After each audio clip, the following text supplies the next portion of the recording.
शांताकारं भुजंगशयनं पद्मनाभं सुरेशं विश्वाधारं गगनसदृशं मेघवर्णं शुभांगं लक्ष्मीकान्तं कमलनयनं योगिभिर्ध्यानगम्यं वंदे विष्णु भवभयहरं सर्वलोकैकनाथं। मंगलम भगवान विष्णु मंगलम गरुड़ध्वज मंगलम पुंडरीकाक्ष मंगलाय तनोहरि। ओम नमो भगवते वासुदेवाय। आज का दिन आप सभी के लिए मंगलमय हो। सावन महीने में प्रतिदिन श्रीमद् भागवत महापुराण की कथा का श्रवण करने से जीवन में होने वाली अज्ञान व पाप कर्मों से छुटकारा मिलता है, साथ ही 1000 गोदान के बराबर पुण्य की प्राप्ति होती है। हमारे चैनल पर आप प्रतिदिन श्रीमद् भागवत महापुराण की कथा का श्रवण कर सकते हैं। साथ ही इस चैनल पर सावन मास में आने वाली सभी व्रतों की कथा और व्रत से संबंधित जानकारी भी व्रत से पहले उपलब्ध करा दी जाती है। इसलिए हमारे चैनल को अवश्य सब्सक्राइब करें, साथ ही बेल आइकन को भी दबा दें और कथा अच्छी लगे तो लाइक अवश्य करें। आइए सुनते हैं सावन मास कथा का 42वां अध्याय। श्री सुखदेव जी कहते हैं, परीक्षित, जरासंध के सेना के पराजय से मथुरावासी भय रहित हो गए थे और भगवान श्री कृष्ण के विजय से उनका हृदय आनंद से भर रहा था। भगवान श्री कृष्ण आकर उनमें मिल गए। सूत, मागध और वंदीजन उनकी विजय के गीत गा रहे थे। जिस समय भगवान श्री कृष्ण ने नगर में प्रवेश किया, उस समय वहां शंख, नगारे, भेरी, तुरही, वीणा, बांसुरी और मृदंग आदि बाजे बजने लगे थे। मथुरा की एक एक सड़क और गली में छिड़काव कर दिया गया था। चारों ओर हंसते खेलते नागरिकों की चहल पहल थी। सारा नगर छोटी छोटी झंडियों और बड़ी बड़ी विजय पताकाओं से सजा दिया गया था। ब्राह्मणों की वेद ध्वनि गूंज रही थी और सब और आनंदोत्सव के सूचक बंधनवार बांध दिए गए थे। जिस समय श्री कृष्ण नगर में प्रवेश कर रहे थे, उस समय नगर की नारियां प्रेम और उत्कंठा से भरे हुए नेत्रों से उन्हें स्नेहपूर्वक निहार रही थी और फूलों के हार, दही, अक्षत और जौ आदि के अंकुरों की उनके ऊपर वर्षा कर रही थी। भगवान श्री कृष्ण रणभूमि से अपार धन और वीरों के आभूषण ले आए थे। वह सब उन्होंने यदुवंशियों के राजा उग्रसेन के पास भेज दिया। परीक्षित, इस प्रकार 17 बार 23 अक्षौहिणी सेना इकट्ठी करके मगध राज जरासंध ने भगवान श्री कृष्ण के द्वारा सुरक्षित यदुवंशियों से युद्ध किया, किंतु यादवों ने भगवान श्री कृष्ण की शक्ति से हर बार उसकी सारी सेना नष्ट कर दी। जब सारी सेना नष्ट हो जाती, तब यदुवंशियों के उपेक्षा पूर्वक छोड़ देने पर जरासंध अपनी राजधानी में लौट जाता।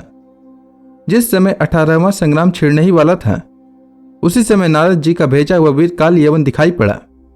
युद्ध में काल यवन के सामने खड़ा होने वाला वीर संसार में दूसरा कोई न था।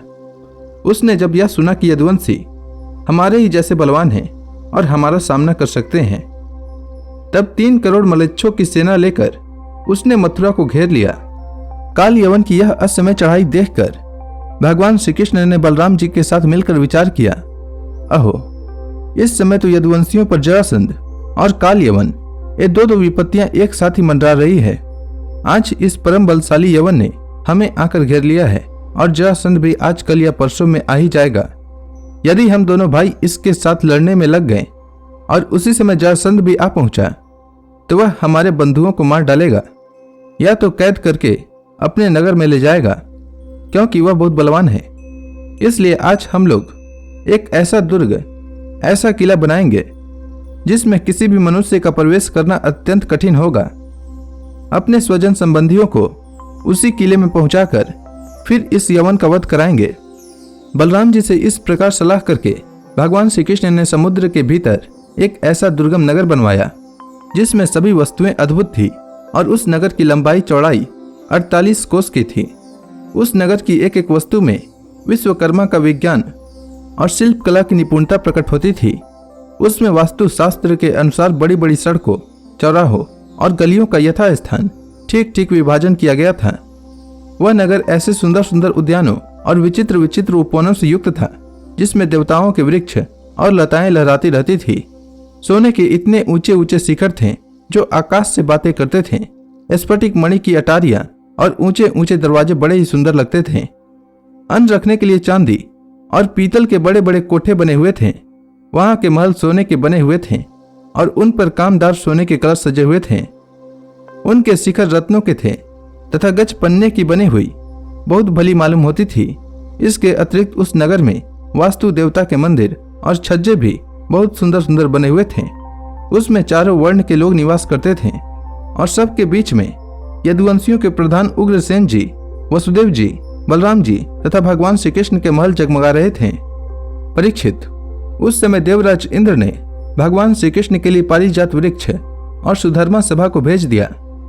वह सभा ऐसी दिव्य थी कि उसमें बैठे हुए मनुष्य को भूख प्यास आदि मृत्यु लोक के धर्म नहीं छुपाते थे।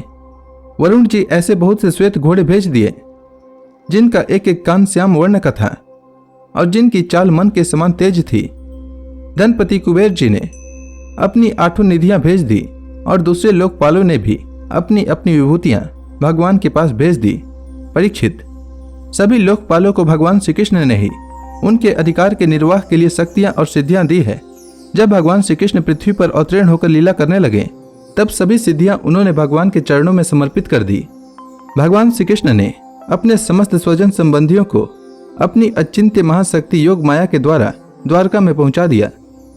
शेष प्रजा की रक्षा के लिए बलराम जी को मथुरापुरी में रख दिया और उनसे सलाह लेकर गले में कमलों की माला पहने बिना कोई अस्त्र शस्त्र लिए स्वयं नगर के बड़े दरवाजे से बाहर निकल आए।